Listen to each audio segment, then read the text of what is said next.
Hope everyone is doing well and everyone is alive. Let's see if we can put this camera facing the right way. And let's see who is all coming in. Right. Raise 'em Wild, welcome back. I had saw that you were enjoying the show the other day. Okay, welcome. And Melissa, hello. After church, Art has joined. I hope everyone is having a wonderful Friday. Lots of things that I want to talk about today. We're missing the usual characters. I guess that's all right, though. I guess they will show up. Egan in Florida, how you doing? Your favorite blockhead. How you doing, buddy? It's good to see you. We haven't seen you around in a while. Ali Sharp, hello. How you doing? Lost in WWW. Welcome. All right. So, lots of things that I wanted to discuss today. And I don't even know where to begin. Sometimes it's more difficult than usual, but let's just go ahead and get started. One of the main things that I wanted to talk about, or at least give you an idea of what bottom-up learning looks like comparatively to top-down learning, and why you should know the difference. And I wouldn't say that one is better than the other. However, it depends on what you're trying to learn. If you were trying to learn a skill and know it inside and out, then bottom-up learning is a process in which you want to engage in. If you only need to know enough about a subject to understand its implications and application, but don't really need to know an in-depth perspective on the topic, then top-down learning will suffice. What is the difference, and what is it, and what does it look like? All right, so the other day on the show, I talked about children learning, and I talked about the processes in what happens when they go out onto the schoolyard and learn to put rules together by themselves. You see, that is bottom-up learning. They are learning through compromise, through collaboration, through the emotions of the other children and the participation level of other children. You see, that is a bottom-up process. They are learning as they go along. The children will learn that some kids will opt out of participating if the rules they feel are not fair. They'll also realize that some children, if not given an advantage, will opt out. They are learning through a bottom-up process how they should interact with the other children and the rules that should be put in place that allows for the most engagement and the most amount of fun. And they're learning that through a bottom-up process. So the rules, the ideas that those children will learn they will have experience in putting those rules together, and there will be a why and a how to the rules that they come up with that allows for the most engagement and the most amount of fun. Now, if the teachers went out with those students and said, today you're going to play this game and you're going to play by these rules, then the children are going to go out there and learn that game and play it through a top-down authoritarian level of learning. And they will learn it through the teacher's rules. And they will play the game through the teacher's rules and will only find out more about the process and why the rules are there if they ask. Why is that important? Because there is not an ingrained learning process from a top-down system, because the children would have to inquire to understand the rules, but at the same time, there would be no reasoning for them of trial and error of why those rules worked. Where on the other side, if the children went out with just the ball and decided to put these rules together, and they would be a bottom-up learning process of what gets the most engagement and what rules have the most fun, the rules that they will come up with will have the rules they came up with would be a direct response to those children. So they would have the reasoning and rationale to why the rules are there. And therefore, they won't tinker with those rules. They will not tinker with them because they will understand why they were in place. Now, will the game be started as early and as quickly from the bottom up learning of the rules rather than a top-down authoritarian position of the rules? Well, of course not. The bottom-up learning is going to take longer. And as adults, when we see the difference between a top-down or bottom-up learning process of whatever skill it is that we're investigating in, as human beings, as adults, we now make the decision and we weigh the decision on time and how much it would cost to have that time of learning that skill averted. Now, if you didn't need to learn the skill intimately, if you didn't need to know its ins and outs and you only needed to apply to a certain situation, then perhaps you will pay somebody who understands that skill to just do it for you. For instance, with all the marketing that we have at The Art of Charm for every facet of this company, whether it is our online programs, our live events programs, our podcast, there is marketing for all those moving pieces. Over the years, I have dabbled in a lot of the marketing aspects for this company, and I am trying to learn it through bottom-up procedures. And this is even why I'm speaking to you now. One of the reasons that I started this when the pandemic hit was I had extra time during the pandemic, and I wanted to learn a skill. So I figured that to go live every morning would give me some new chops and some new tools in which that I can use and help building this company. And I figured, why not hold myself to going live every morning? And for those of you who've been watching along, you know the trials and tribulations that I have went through in doing this process for 4 to 5 months. However, if I had somebody come in and set all this up for me every morning and I just jumped on the mic and started talking to you guys, well, obviously I wouldn't have learned as much. The process in a bottom-up procedure to learning takes time, takes energy. And it's quite frustrating.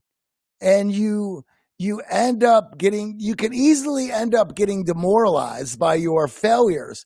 However, if you keep plugging away, if you keep showing up, no matter what, no matter how defeated you might feel, there's always something to gain. And it may be slow, but it is gained and is experience that you have gathered that no one can take away from you, in which you now will have developed a new skill, a new mindset, which unlocks more opportunities.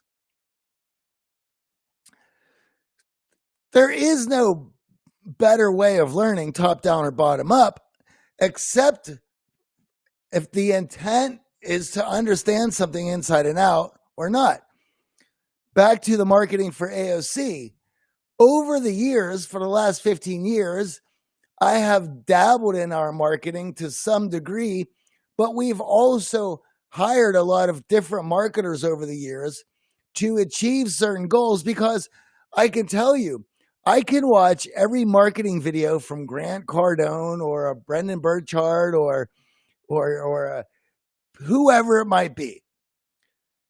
But because I don't have the amount of experience, it's going to be difficult for me to really have a grasp on it outside of the aspect that I know it. I know it on a scientific level. I understand the psychology of the marketing, but I don't have its experience in building it and understanding. And so as I get older, there are things that I trade off for other people to do because it's just easier and allows me the time to move on beyond it.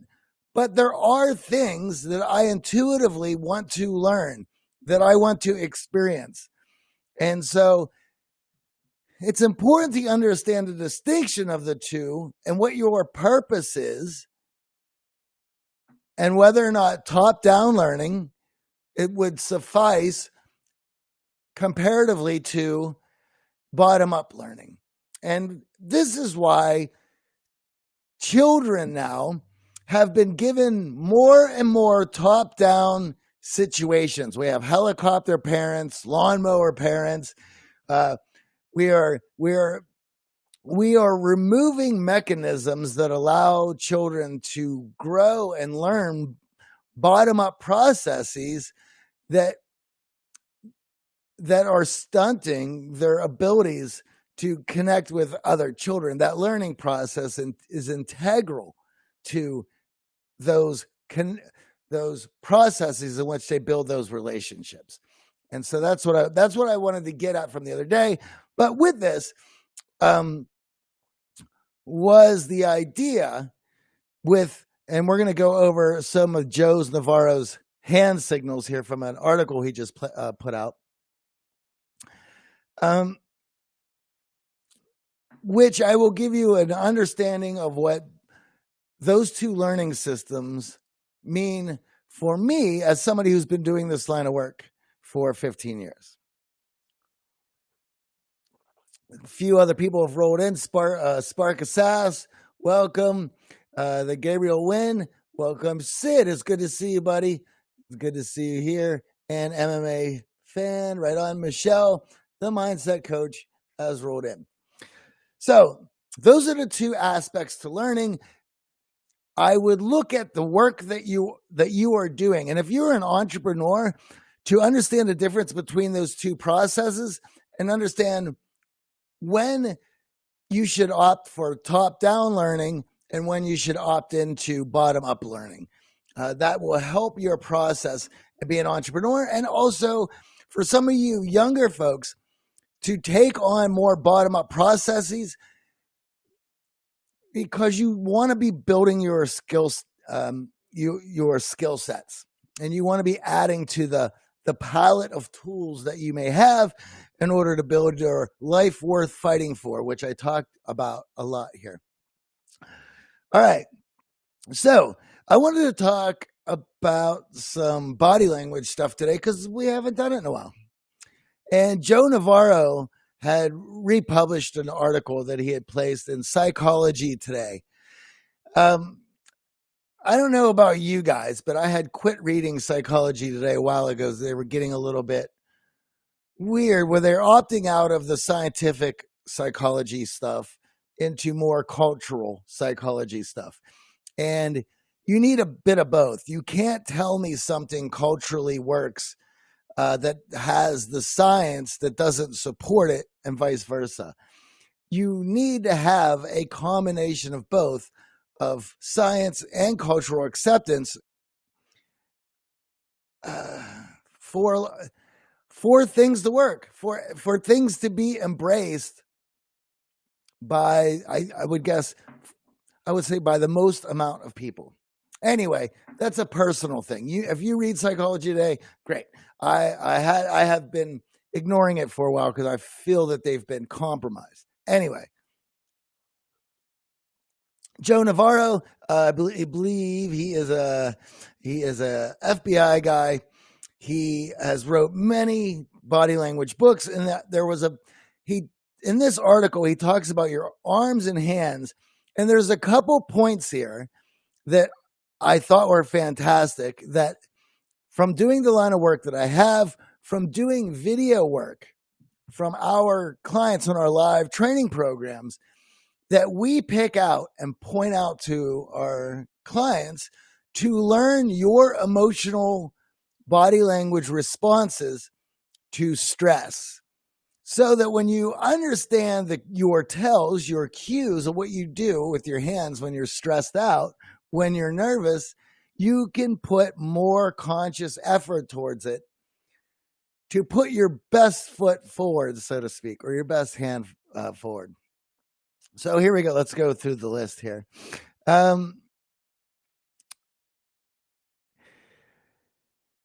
So Joe talks, he says, because hands can reveal so much, I decided to write in my new book, Louder Than Words, about the kind of information that we can glean from people's hands and what others might interpret. So there's two things there. There's what you're saying and then how others interpret. This is the idea. And this is one of the points that we make in video work, where when people are in a situation, they have their arms folded across their body. Maybe they're cold, right? Maybe they're processing. Maybe that's just how they move their body in order to feel comfortable. Great. Okay. But how is that? None of that seems nefarious, and none of that seems to be something that would harm you or your communication. However, how it is interpreted by others is the main point that you have to look out for. Because if you are sending out the wrong signals, regardless of how you feel inside, then it's a moot point. Okay, so you're cold. Well, the person you're speaking to found you insecure and nervous and is now hesitant in moving forward and working with you. Wouldn't you want to know that information? Or wouldn't you want to know that about yourself, that you tend to fold your arms when you get a bit nervous or you're uncomfortable, sending out these signals, which now is working against you? Hence why we've done video work at The Art of Charm for the last 15 years, because the tape and what you see on video doesn't lie. It is what it is. What is different is how everyone interprets it. However, you should make your signaling loud and clear, and it should be exactly what you want your signaling to be. I know I have personally changed and thought about all of my behaviors and body language to make sure that it's to the best of my ability, signaling out what I want it to be signaling. Now, let's go through some of his points, shall we? How we touch others is determined by how we feel about them. Full touch with the palm of the hand is warm and affectionate, while touching with the fingertips betrays less affection. Easily thought about, right? If you really enjoy somebody's company, you're going to give them a full pat, whereas a poke will be less affection. You'll be showing you that you're less comfortable. Now, here's the one that I really enjoyed, and we would see this on video a lot. From Joe's article, you may have noticed that when you feel strong and confident, the space between your fingers grows and your hands become more territorial. When you feel more insecure, the space disappears. In fact, you may see yourself tucking your thumb under your fingers when you're under a lot of stress. This is a signal that we would see on video all the time. Now, you may think to yourself right now as you're listening to this, you're like, oh, well, I don't put my thumbs in my hands like that. It's not about what you do when you're comfortable. It's what you do when you're uncomfortable, when you're nervous, when there is stress and pressure put on you in a social situation. And we would see people start to move their hands in this manner. And I would point it out to them. Ask them, did you know that you were doing that? No, I did not know I was doing that. Do you know what that is saying? You're uncomfortable. You're preparing. You have 3 responses when you're stressed out or frustrated or tension or pressure is put on you. Fight, flight, or freeze. What do you think this is saying, right? So your hands would be at your side, but they would be doing this. Is this fight, flight, or freeze? What do you think that's saying? So what do you think that is telling other people in the room who are observing that behavior? What do you think it is saying to the person that you're speaking to who's seeing that behavior? Right? You are seeing somebody who is preparing their fight or flight mechanism. They're preparing for the situation. They're uncomfortable. Now, what can you do to stop that? Well, the minute you recognize that you have this tell when you're under stress, tension, and pressure, and uncomfortable, well, then you could put more conscious effort into relaxing until that response is the new default. When you've trained yourself in a tension and pressure-filled situation, that tell is more now, rather than doing this, is now just at your side, and that you're using your hands to speak. And those of you who watch this show know that I use my hands a lot. When you feel comfortable, your thumbs will rise more often when you speak. Yes, especially if your fingers are intertwined in front of you. So the more comfortable you are, the more you're going to express yourself, right? And you're going to express yourself, and your hands are going to be involved in that language. Why? Because your hands and your arms are an extension of what you're expressing. So rather than clamped up, frozen, and being at your sides, ramping up for a fight, they're now going to be open and expressive, and they're going to be following along and capping your points to your language, to what you're articulating. Very important. So here's the next one. Of course, I think everyone understands this. When you're stressed out, there'll be more rubbing of the hands together. Which will increase the frequency and force to commensurate with stress. So now the more stress that you're putting on you, that you're having in that situation, it is now forcing your hands to wring them out, to force in pressure for you to work to get yourself comfortable. You have to remember that these are self-soothing techniques that your body is programmed to do, to work to get itself more comfortable. Your body is not programmed to work itself up unless you allow it to. Being stuck in that situation, you either need to leave to relieve that pressure and tension, or your body will do what it needs to do in that situation to work through it. This is why, if you're not conscious of these body language patterns, if you're not conscious of your emotional response system, then you will be signaling and you won't have control over what those signals are. And if you are not in control what the signals are, you can only imagine to what people will interpret them.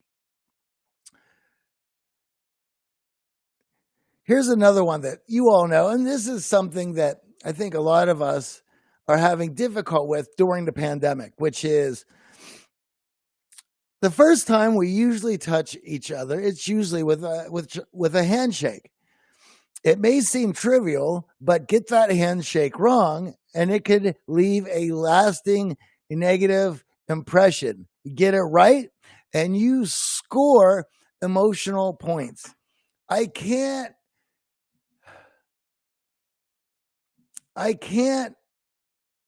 put any more prevalence and importance. Sorry, I can't put any more importance on getting the handshake right.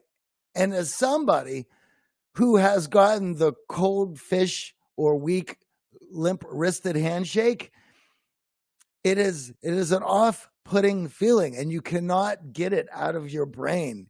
It is, talk about indelible. That is not that impression is going to last for a very long time. In fact, as I am speaking about this, I am remembering certain of off-putting handshakes that I have had in the past. It's not many, but there are a few, and they stick out as a sore thumb in my memory of first impressions. Handshakes, here's the next part. No one likes an aggressive handshake, and vice like grips, it's not appreciated. Yes, that is very intimidating. And handshake should mirror the other person's handshake with good eye contact. Yes, absolutely. All of those go together. And all of those together make a great first impression. He also brings up, remember, in some cultures, handshake is secondary greeting, a gesture. With some cultures, it's a hug and even a kiss, such as France and Italy. Hands also indicate how much we care for ourselves and how we view social convention. These are just a few messages we drive at our hands, and the hands are really exquisite transmitters of our emotions. Yes, 100%. So you should know what you're saying at all times with those gestures. Are you stating what you want to be saying about yourself? You know, when we have done that video work at The Art of Charm, the results were always the same. People were shocked. They were the image that they had of themselves in their mind was it was shattered always. Why? Because the image that they saw on the screen was so different than the image that they had in their mind that it was a shock to their system. And that shock to their system was enough for them to consciously choose the messaging that they wanted to deliver after that. You want to talk about a night and day change in signaling. Well, that's where it is. That is how it happens. Do you think you're going to change your view of your signaling systems if you have it correct in your mind of what it should be? If you rationalize what those behaviors are, you're not going to change it. If you have a direct view of why what you're signaling is different to others than what you're projecting or what you're thinking about, that's going to be a shock to your system.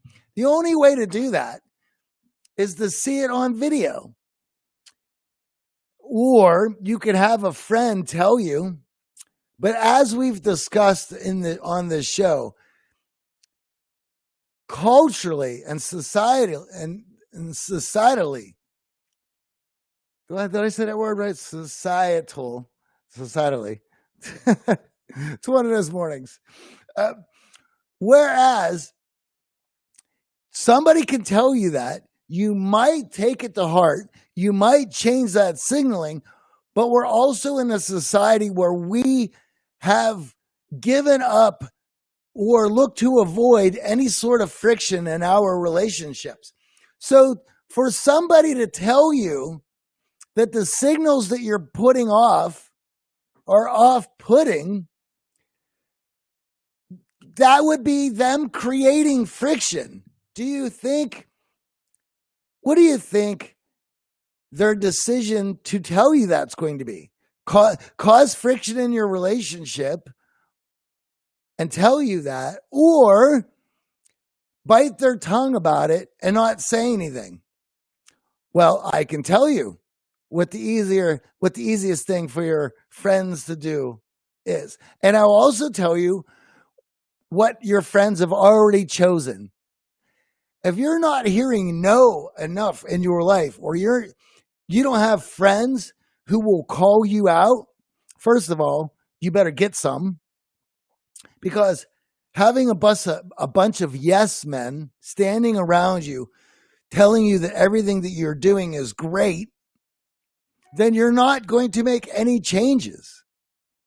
You cannot live your life finding a group of yes men so that you can do no wrong and so that you will never be met with any criticism. That is certainly not going to help your bottom up learning. That is being confident and arrogant in who you are and surrounding yourself with people who support that reality so that your view and perception will never be challenged, and therefore you'll never be able to grow. And when it comes down to tie it all together with what I started this today of learning processes, top down versus bottom up, why a top down system is not going to net you the results if you really want to understand a skill or a process or a subject intimately. And especially if the subject that you're learning about is you. So with that, guys, I got to go. I got a million things to do today, and it's Friday. Thank you all for tuning in. If you're watching on Periscope and YouTube, give me a like, give me a comment, shoot me, hit that subscribe button. And for those of you who are watching on Instagram, thank you, guys. I will see you guys. Thank you for the hearts. Look at that animal. We're getting our hearts. I got to go. Listen, guys, have a wonderful Friday. Have a wonderful weekend. If you want me to discuss anything, or you have a topic that you want my thoughts on, shoot me a message. Also, if you want to learn more about what we do at the Art of Charm, and you want to do some bottom-up learning about human behavior and your own psychology, shoot me the word X-Factor on Instagram or Twitter, and I will get you that information for our year-long mentorship program.